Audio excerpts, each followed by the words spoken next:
దేవునికి మహిమ కలుగును గాక. లేఖనాల ద్వారా దేవుడు మాట్లాడుచున్నాడు చూడండి. దేశమా భయపడకు, సంతోషించి గంతులు వేయుము అని చెప్పేసి లేఖనాల ద్వారా దేవుడు మాట్లాడుచున్నాడండి. ఎటువంటి సంతోషం, ఎటువంటి గంతులు మనం వేయాలి.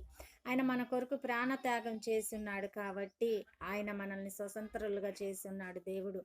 ఎందుకంటే మన కొరకు ప్రాణము ఆయన అర్పించి ఉన్నాడు కాబట్టి ఏ దినమైతే ప్రాణం అర్పించి ఉన్నాడో ఆ దినమే మనము స్వతంత్రులై ఉన్నాము.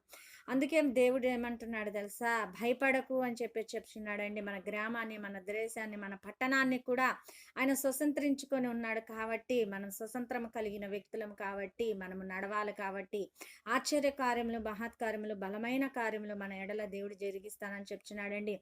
చూడండి, ఏ వ్యక్తికైతే విడుదల కలుగుతుందో వారి జీవితంలో సంతోషం కలుగుతుంది. ఏ వ్యక్తికి బలహీనతల నుండి విడుదల కలిగిస్తాడో దేవుడు వారి జీవితంలో సంతోషము, ఆనందమును కలిగించే దేవుడు మన దేవుడు కాబట్టి మనం స్వతంత్రుల అయి ఉన్నామా అన్నది ఒకసారి గమనించుకోవాలండి మనం.